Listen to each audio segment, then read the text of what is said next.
help us out as much as possible. There's a big team. Yeah, that's good. We have a good group, and I think everybody would want to pitch in and help. And like I said, some of the teachers. Do you need somebody to clean up or pick up chairs or do whatever, you know? Like, Well, we'll probably need that, and I don't know how we would do it on dinner. I'm not sure where the food would come from. Don't worry about the food. Oh, I'll get the food. Don't worry about the who would food. we get as a sponsor? Like I'll one of the figure it out. Local restaurants or Uh, something? No, I'll have somebody I know fork over some money or something like that. I'll figure it out. Came to me. I don't have ideas come together. $1 now, I'm I always feel like there's like ocean waves moving us all towards a common goal, but that's just the wrong end. Oh, absolutely. Absolutely.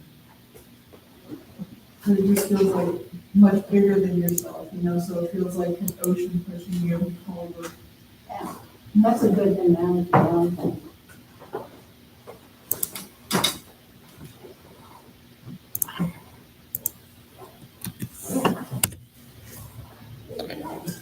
Hafsa, can you copy the link to Signal, please? The live link.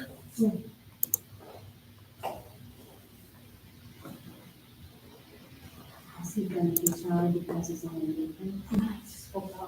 I love it. What's his name? Hassan.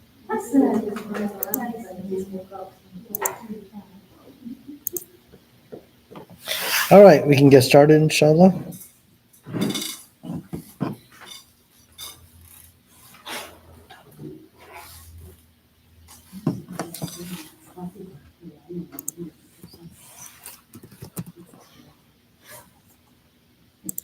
Bismillah, alhamdulillah, wa salatu wa salamu ala rasulillah wa ba'd. We were studying Surah Al-Fajr, right? The second half of it, chapter number 89. So if you can open up your Quran to Surah Al-Fajr, verse number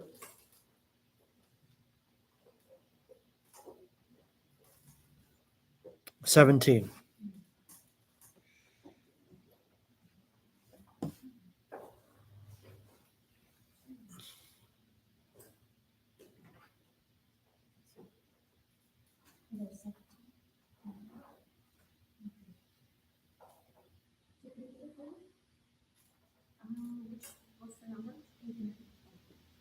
Chapter number 89, verse number 17. 17, please. 17, 1-7.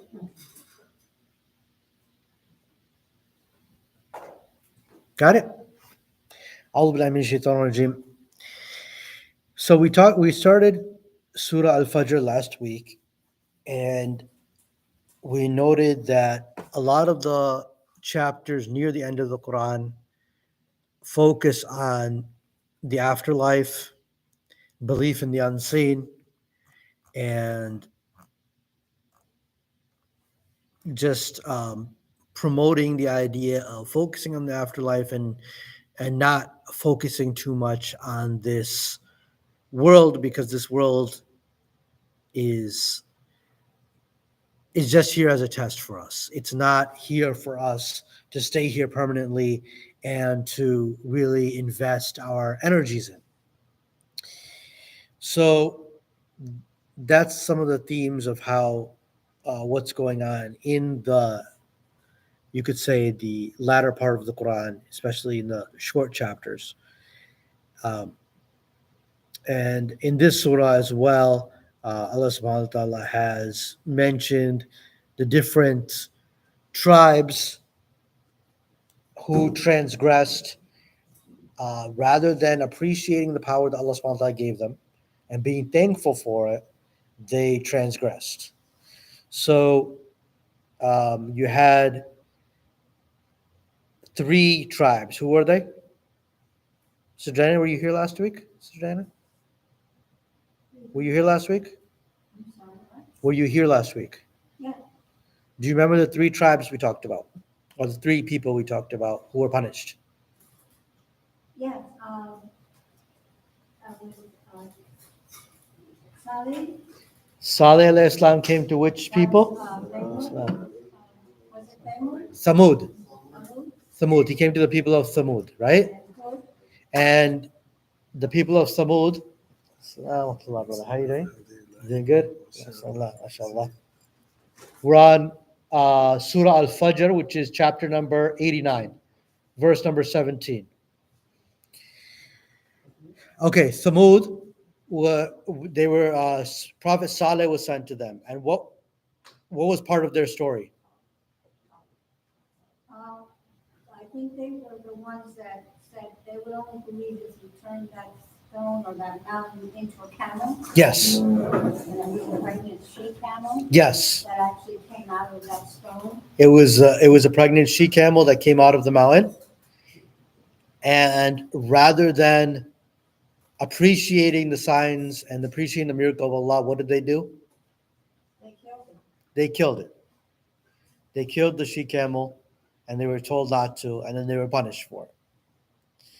What was the second, the next tribe that was mentioned?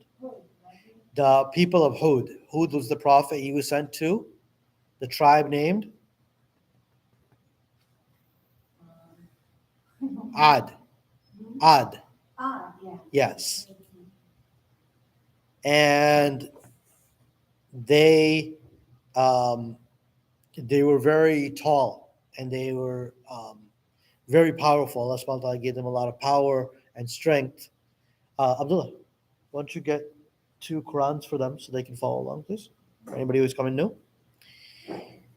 And instead of appreciating what Allah subhanahu wa ta'ala had given them, they denied and they rejected their prophet. So what happened to them? Do you remember? Were they the ones that were destroyed by a loud screaming? They were sent. There was a drought sent to them. Oh, Yeah, and then they gathered under it, thinking it was rain, and it was a lightning. gathered under what they felt was a rain cloud. Right. It was really It was the punishment from Allah. And the third people that he talked about was I can't remember. the people of Pharaoh. Pharaoh, Oh, yeah. Pharaoh, It's too easy right? and easy, yeah. And they had oppressed the people of the children of Israel. They oppressed the prophet Moses, and they were given many different signs, different plagues that had come to them.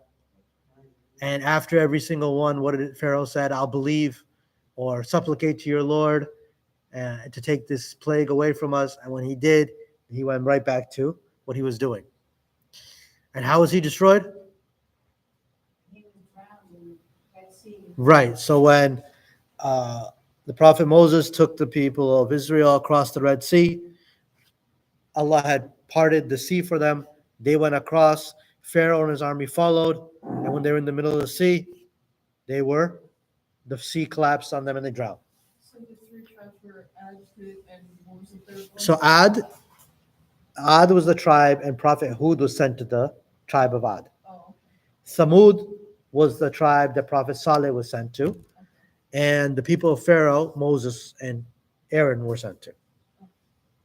All right, and these are 3 of the main examples that Allah subhanahu wa ta'ala gives in the Quran. There's a few more that we'll get into, that we'll mention, inshallah. But the theme of it is the same, that all of these people, these tribes, they were given great strength, they were given wealth, they were given things that they should have been appreciative for. But instead of that, they rejected their prophet, they rejected worshiping Allah alone. And after many chances that they were given, they were punished. So why does Allah subhanahu wa ta'ala mention these tribes here and their example and their punishment? What's the lesson in this?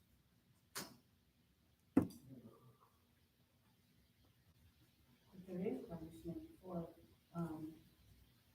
disobeying. There's punishment. So it's a reminder to us that we should be grateful for what Allah subhanahu wa ta'ala has given us and not transgress and be forgetful of him. What else? If you remember the beginning of the surah, um, and this kind of also relates to the surah that's after it, Surah Al-Balad, that it talks to the people of Makkah, because the people of Makkah were doing what? They were oppressing the Muslims at the time. At the time, the Muslims were few. This is in the beginning of prophethood, when the Prophet Muhammad, peace and blessings be upon him, had just started preaching. Most of the people in Makkah rejected him, even though their whole lives they had admitted and praised him as being the most honest person of their tribe. But as soon as he started saying Allah is one, they said he was crazy. They said he was a liar. They said all these bad things about him. So this is a warning to them as well, that if Allah can punish these tribes that were given more than them, that were bigger and stronger than them, then why can't he punish you? So this was a warning to them as well. All right, very good. Me too. I know, I don't know a lot of things that you want to do, but that was what was happening back then. We don't see things like that happening now, and it certainly is warranted. Well, we do. Maybe we just don't know it, right? So Allah subhanahu wa ta'ala works in ways that sometimes we don't understand, right? So maybe somebody's punishment is on a personal level. For example, um, there was before Netanyahu, one of the prime ministers was Ariel Sharon, if you remember, and he was comatose for like 9 years. He couldn't die. That in and of itself was a punishment. Who knows what was going on to him in that coma? What the angels were punishing him with, and he couldn't say anything. That was a sign for us. We may not recognize it. Prior to that, and how long? He was a prime minister of Israel before Netanyahu, a few prime ministers ago, and he was just as bad, if not worse. And he committed a whole bunch of war crimes and atrocities, and he was punished for it. So punishment may happen on an individual level, punishment may happen on a widespread level, or Allah subhanahu wa ta'ala may delay the punishment and just punish them in the afterlife, and be and do it that way. In the end. Yeah, in their graves and in the afterlife. So, there's natural disasters. We talked about that last week as well. One of the sisters had asked the question: there's these natural disasters, punishment, and I said, well, we can't say a natural disaster is a punishment. It may be a punishment for some people. It may be a blessing for other people. It may be a punishment for those who are warranted to be punishment. But for some of the believers, that might be a blessing because they lost something. They were given patience on it. And Allah subhanahu wa ta'ala, in exchange for that patience, gave them reward. Right? Or he used that as a means to take somebody's soul at that time, and that was good for them at that time. So these natural disasters happen, heat waves happen, all these things happen, cancer and COVID and all these types of things are happening, right? So there are widespread punishments, but again, we don't know who's being punished and who's being tested, right? All right, so Allah subhanahu wa ta'ala says, Kalla balla tukrimuna al-yatim. Absolutely not, or beware. In fact, you are not even gracious to the orphan. He's talking to the people who have transgressed, and he gives example of how people have transgressed.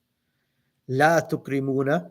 Tukrimu comes from the word you've heard, like the word karim, which means gracious, right? Which means honoring someone. So basically, this means that you don't even honor an orphan. And honoring an orphan, because orphans, a lot of times, they don't have a strong status in society because they don't have the strength of their family. So honoring an orphan here means taking care of the orphans or being kind to them even. And a lot of people who are in love with their wealth and don't fear the afterlife, they won't be kind to the orphans because they'll be kind to people who they feel will help them later on. This is how people who are selfish work. If somebody is wealthy, we'll be kind to them because, yeah, he can help me out later on. Somebody is poor, forget about him. He's just going to ask me for more. But that's somebody who is not thinking about their afterlife. So he says, you're not even gracious to the orphan. وَلَا تَحَادُّونَ عَلَى طَعَامِ الْمِسْكِينِ. Nor do you urge one another to feed the poor. وَتَأْكُلُونَ التُّرَاثَ أَكْلًا لَمًّا. And you devour others' inheritance greedily. You devour the inheritance of others greedily. وَتُحِبُّونَ الْمَالَ حُبًّا جَمًّا. And you love wealth with a lot of love. So these are four things that Allah subhanahu wa ta'ala mentions. That the people who have transgressed, one, they don't feed the orphan. Second, they don't encourage each other to feed the poor. Third, they are very quick to cheat others out of their inheritance. And fourth, they love their wealth, they love money, and they love this dunya with a passionate love. So when Allah subhanahu wa ta'ala says these are the four things, characteristics you can find in the people who have transgressed, then the opposite is true of the people who are pious. So what should we be doing? If we find somebody who's an orphan,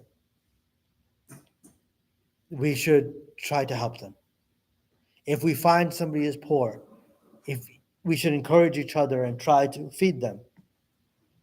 We should be fair when inheritance and other matters like this are being distributed. We should be fair. And we don't love our wealth for that, with a passionate love. We go out and earn the dunya, go out and earn your living, but don't fall in love with it to the point where you're forgetting what Allah subhanahu wa ta'ala has commanded you with. So for example, somebody's working so hard all day and they can't leave their work even for the prayer. This is not permissible. This is not right. Now you're giving preference of that $30 an hour. You're giving preference of that over what Allah subhanahu wa ta'ala has commanded you with.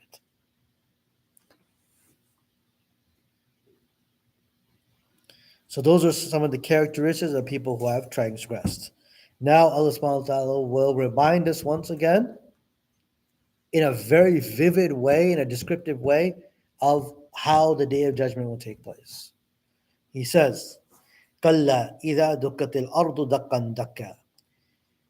He said, beware when the earth is crushed over and over again. Try to imagine the might of Allah being shown on that day. That the earth is crushed over and over again. وَجَاءَ رَبُّكَ وَالْمَلَكُ صَفًّا صَفًّا. And your Lord comes to judge with the angels lined up rank upon rank. وَجِيءَ يَوْمَئِذٍ بِجَهَنَّمٍ. And hell is brought forth on that day. يَوْمَئِذٍ يَتَذَكَّرُ الْإِنسَانُ. And on that day, every person will remember their own deeds. وَأَنَّى لَهُ الذِّكْرَى. But what is the use of remembering it on that day? So Allah subhanahu wa ta'ala in a very vivid way is reminding us that the earth will be crushed. And there will be a time when we will be standing there and our Lord will come to judge in front of us. And he describes this vividly. He describes this vividly so that we can start feeling some type of fear towards him. Because if our affairs are not straight with Allah on that day, then there's no one there to help us. So it's a reminder for us to straighten out our affairs today, now, before our afterlife starts, before our soul passes from us. And then the people that day, they will say, Yakulu ya laytani qaddamtu li hayati. They will cry, I wish I had sent forth something from my true life. That people who are not in a good place with Allah and are set to be punished, they will regret and they will wish that in this life they had done more. And none of us want to be the ones who are regretting. But their regret and their remembrance and their cries will do them no good that day. فَيَوْمَئِذٍ لَا يُعَذِّبُ عَذَابَهُ أَحَدٌ. On that day, he will punish them severely like no one has ever been punished. وَلَا يُوثِقُ وَثَاقَهُ أَحَدٌ. And bind them and tie them tightly like no one has ever bound them. يَا أَيَّتُهَا النَّفْسُ الْمُطْمَئِنَّةُ. So he told us about how people will be punished. And now he tells us about those who have done good. Ya ayyatuha nafsul mutma'inna. And Allah will say to the righteous, O tranquil or peaceful soul, irji'i ila rabbiki radiyatan mardiya. Return to your Lord, pleased with him and well pleasing to him. Return to your Lord, that you will be pleased with Allah and Allah is pleased with you. Fadkhuli fi ibadi. So join my servants. Wadkhuli jannati, and enter my paradise. So Allah subhanahu wa ta'ala in the end here shows us what the outcome of those who transgress will be and what the outcome will be for those who are pious and who have done the right thing in front of Allah. And with that, we have completed Surah Al-Fajr. Are there any questions?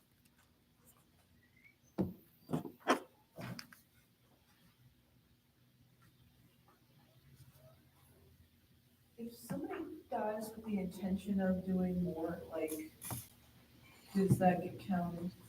If somebody dies with the intention of doing more, if it Like, was they a, just didn't have the time, but, yeah. so there's two things there. It depends on how sincere they were in their intention. If this was a person who was doing good already and just wanted to do more good, then they may be given reward for their intention, because there's a hadith that says that if you intend to do a good deed, you get one reward. And if you do that good deed, you get 10 rewards, right? But if it's somebody who was negligent their whole lifetime, it's like, okay, I'll start praying, I'll do good. And then their death comes to them, then their intention has no value to them because they were negligent their whole life.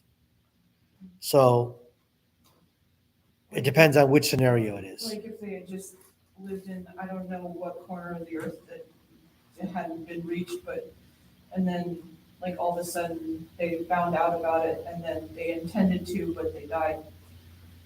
Okay, so if anybody, regardless of where they are in life and what they've done, whoever accepts Islam is forgiven on that day and is like they had never sinned before.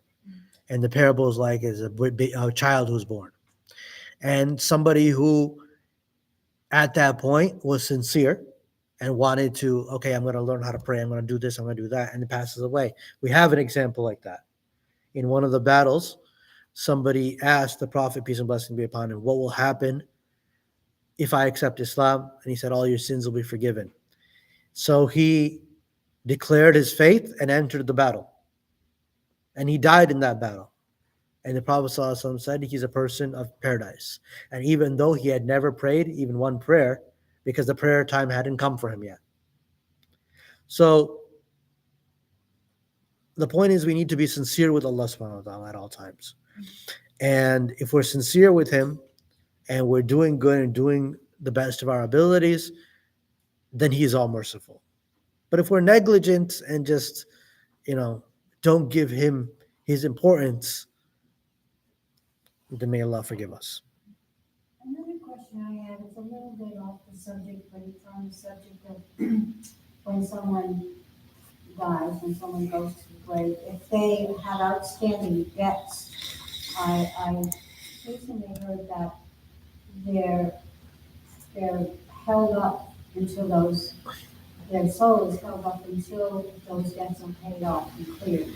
Right. So there's a way to understand that. We should never leave debts. We should never um, be in debt in a way where, especially if we have the ability to pay back that debt, but we're just not doing it. Right. So, for example, I borrow some money from Brother Noble, and I have the ability to pay Brother Noble back, but I just don't.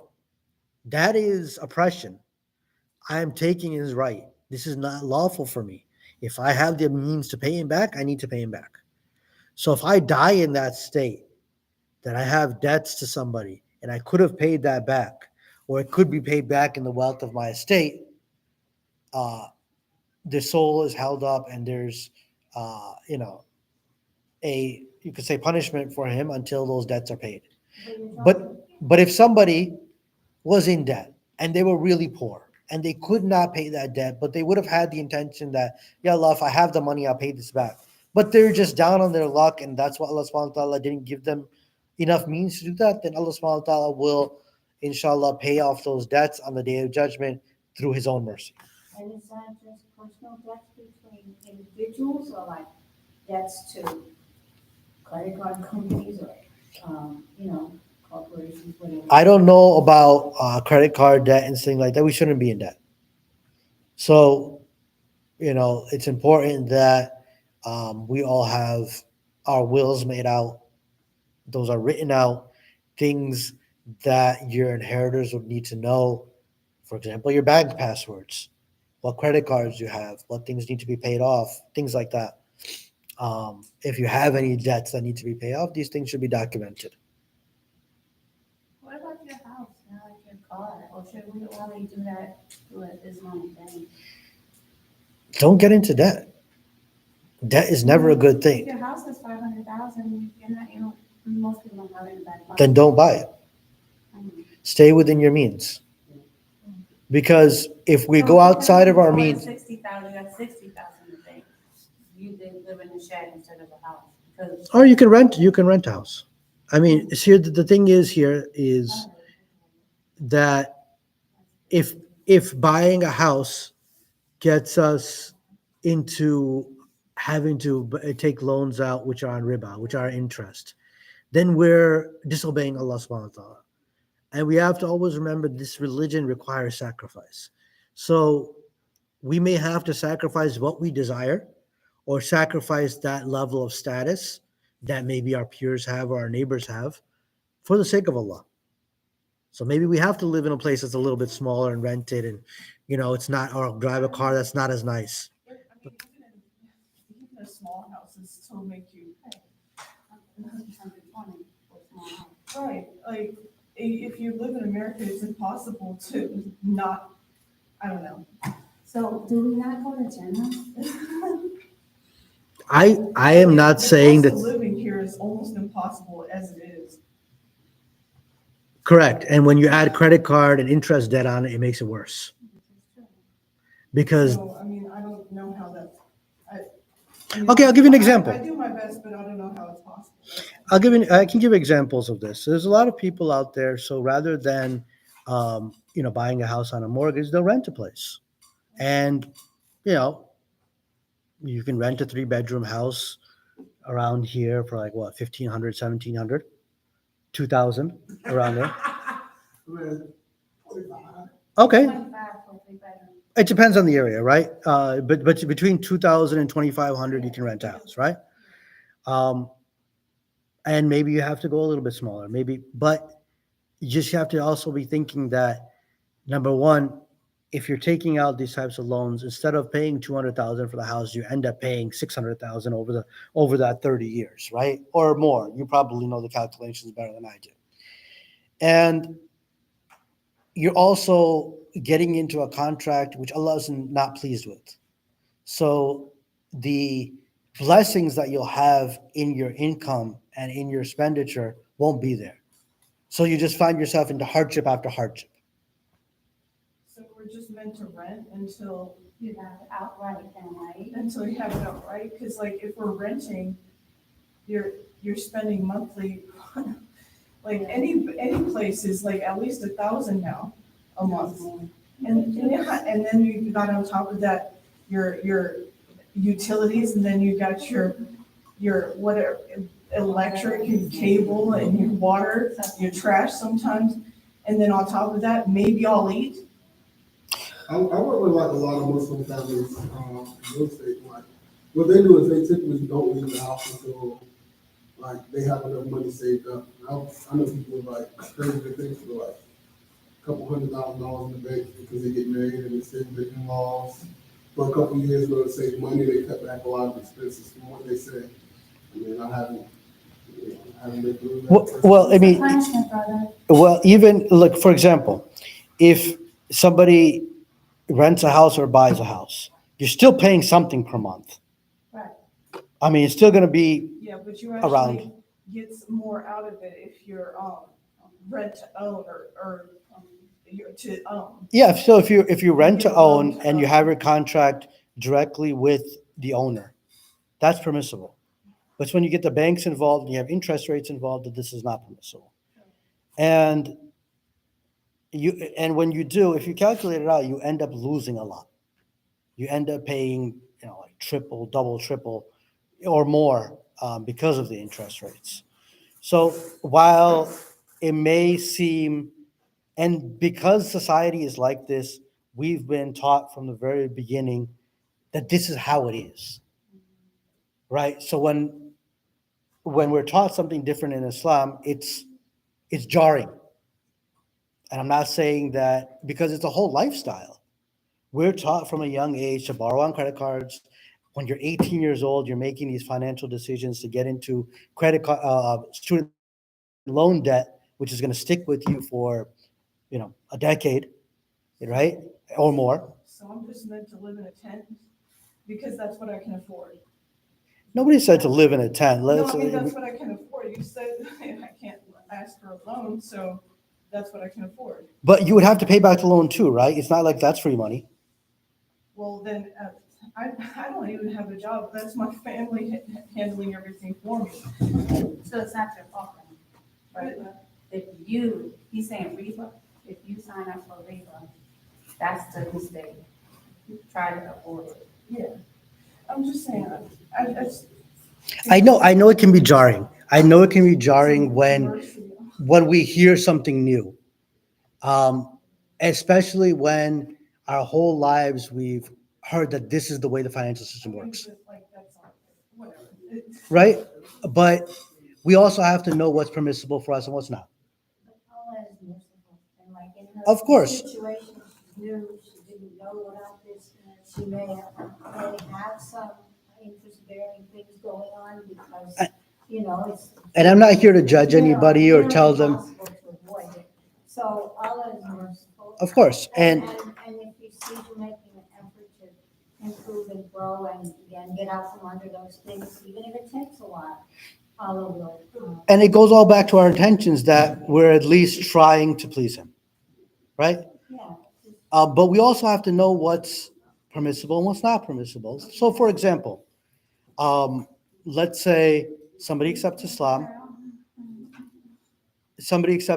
and they had a drinking problem, right? They may not be able to leave that drinking problem within the same day or a month or even years. But we can't just say that that's permissible, right? It's still not permissible for them. I don't really think that like drinking is the same as having a phone, especially when you live in America. But I mean, whatever. Well, I mean, I've seen her getting frustrated, and I don't think that, I don't think it matters if I'm frustrated. I just no, it doesn't continue. matter. It does matter because when you're new and you're trying, these are a lot of things that you eventually will overcome. And you'll find a way. Allah will help you to find a way out. That's really the answer. You make dua for Allah to show you a way out of I it. mean, I want to have a home on my own, and that's just impossible. They have a No, Muslim bank. It's not impossible. The Muslim bank does feed like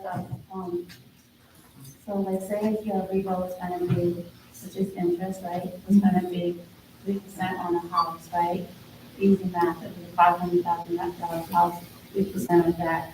Okay, that, all that 3% is what you, is your finance charge, the law doesn't want you to be like, beat up by that. So what the Muslim thing would do is give you the $5,000 house with the fee on top. Now that $500,000 house is $600,000, and every month you have the fee, the amount that you pay versus every month seeing the amount and the interest. So it's a Like flat, this. it's a So it's flat like amount flat. up front, is what you're Yes. saying?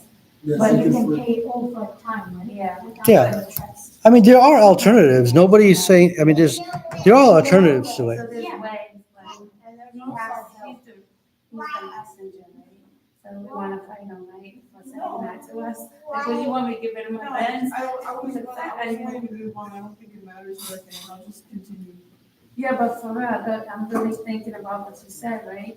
Because you're trying to guide us to a lot, you're trying to help us get general. Yeah. So my Mercedes is financed. So that's so like to get out of reach, like what's the punishment? Do I still get Jannah or just like what's gonna happen? I'm not here to tell anybody whether they're going to Jannah or not. That's between you and Allah subhanahu wa ta'ala, right? What is if I go to the end of the loan, right? And then I never do that again, alhamdulillah. But if I die before it, right? Say if I die next week and I have that riba outside, then what do we do now? Can you like give us that kind of idea? Without, It's in the book. because. I'd like you to read it in detail. It's in one of the chapters, inshallah. We can go to that. We have to go there, and the help comes with the amazed. Don't get frustrated now.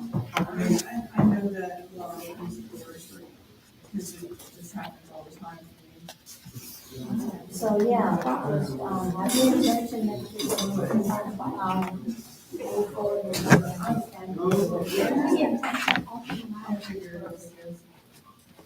All right. Moving forward, inshallah, we are on page 211 in the New Muslims Guide. How much time is for Salat? It just came in. It just came in? All right, so we'll just read this for about 10 minutes and then we'll pray. We're on page 211. We are on the chapter where we are talking about the family system in Islam. And we talked about how important family is in Islam, respect for our parents, respect for loving our children, taking care of our families. This is all very important parts of Islam. And Islam emphasizes family. And if anybody had the chance to catch my sermon this afternoon, one of the things that Allah subhanahu wa ta'ala mentions is fear Allah in accordance to the relations of the womb. So your brothers, your sisters, your parents, your children, your nieces and nephews, these are the relations of the womb. And we are not supposed to cut off from people. We're not supposed to be harsh with people. These are sacred and very important relationships that we should uphold. And everybody has their rights that need to be addressed. And give me a second. And Allah subhanahu wa ta'ala has given everybody their rights. And through the Quran and Sunnah, we know those rights. Yes, sister, you have a question? If I'm, okay, so like, one of my family members is kind of racist and I've cut them off. Am I supposed to still try to talk to them? Because I don't want to. So everything has to be within what that situation is. If that person is really, really harmful to you personally, then it can just It be is very taxing to even interact with that person. right. So then you know your situation best as far as what boundaries you can put there, and either still have like at least a high relationship. Because to me, that person's dead to me, How close is the relation? like, very close. Then try with establishing some boundaries, and then at least But having, okay, hello, hi, how are you sick, and that type of thing, where it's not completely done, but you're not allowing that person to harm you or influence your I've life. set up boundaries, but they keep violating them.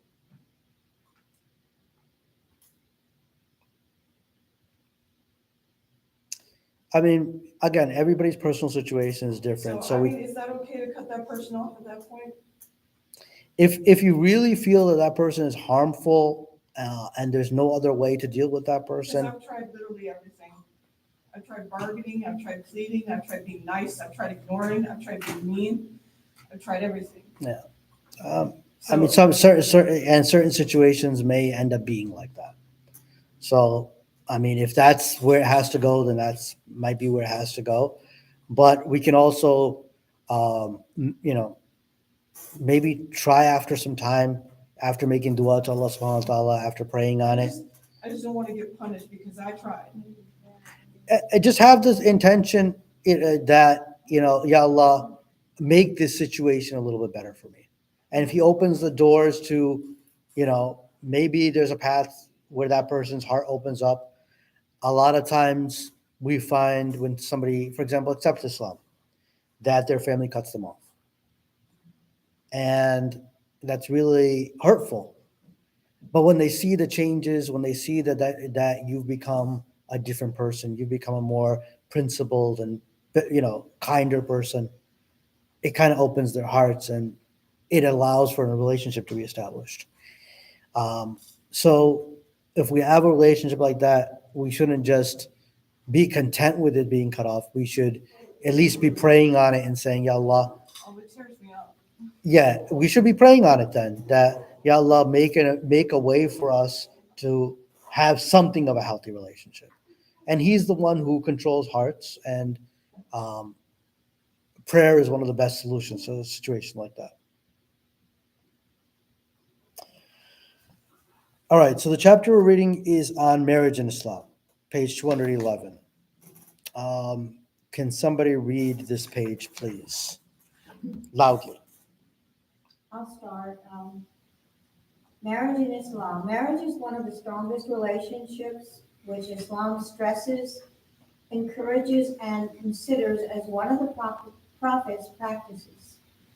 Indeed, Islam attaches much importance to marriage rulings, etiquette, and the spouse's rights in such a way as to guarantee marital stability and permanence and create a successful family in which children are brought up enjoying psychological stability, observing devoutness and moral integrity, and displaying excellence in various aspects of life. These rulings include the following. Islam has laid down several conditions for the validity of the marriage contract. They are as follows. The conditions of Islam stipulates regarding the wife, number one, the wife must be Muslim, Jewish, or Christian, believing in her religion.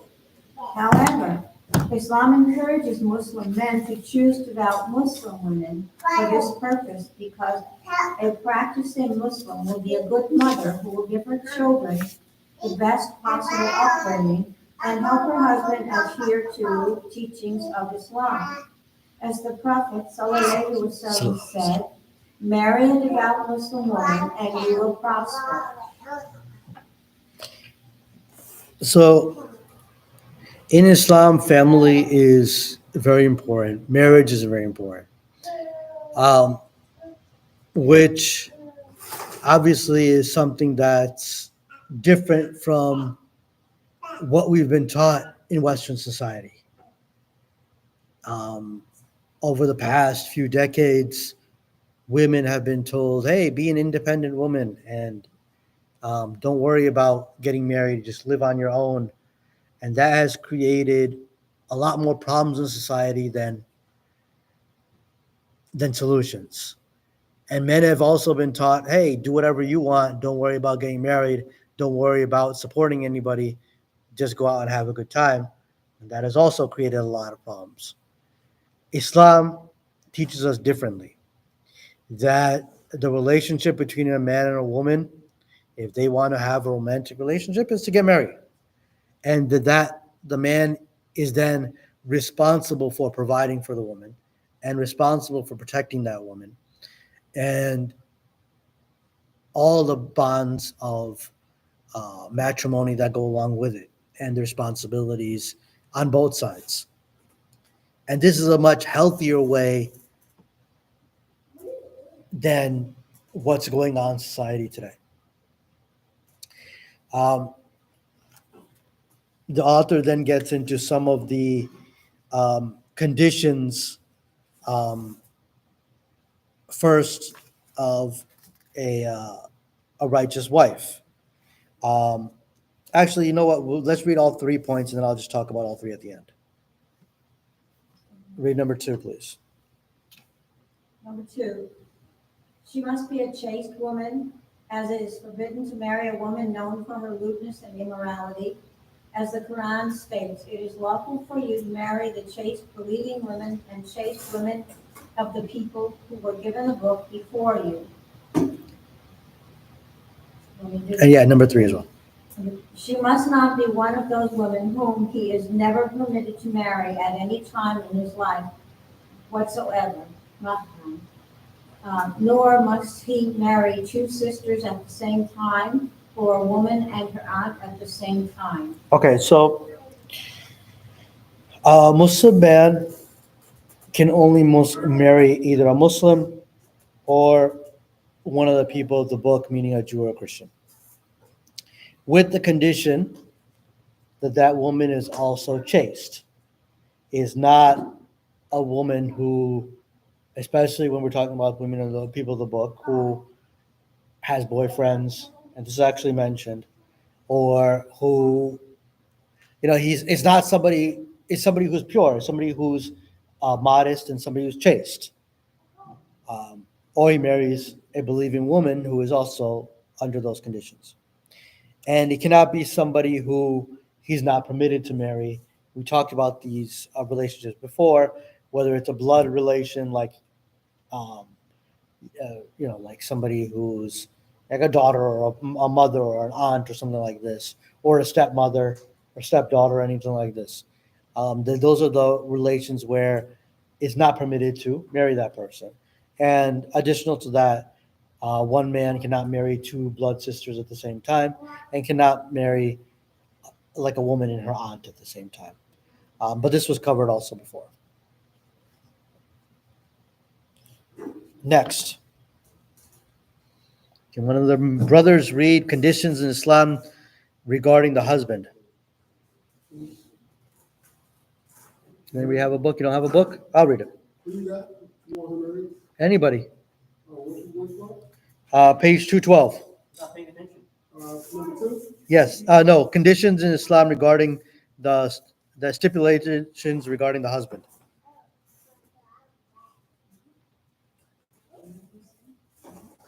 Regarding the husband.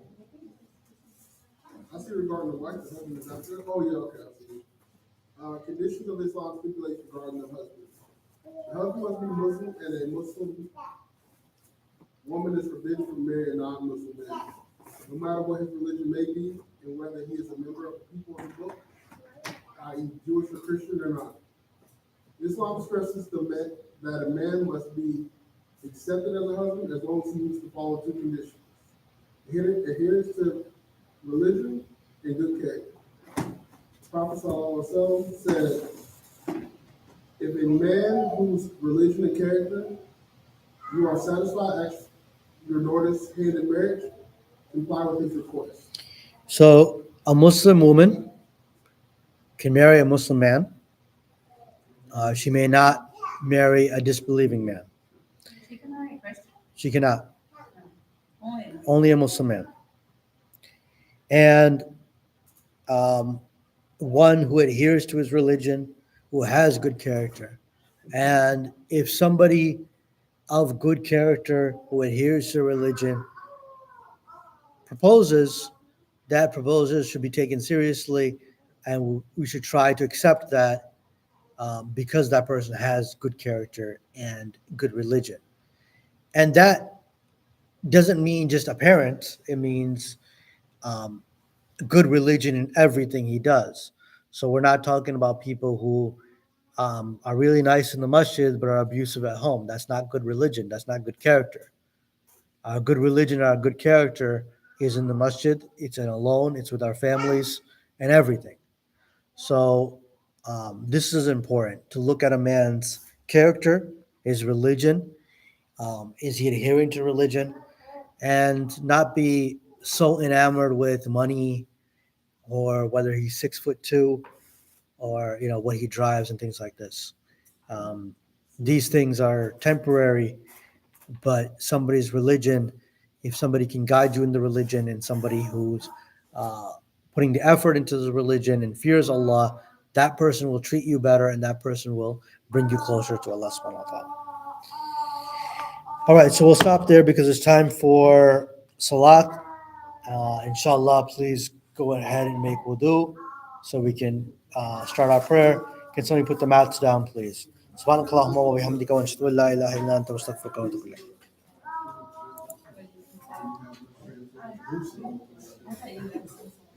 Oh, no.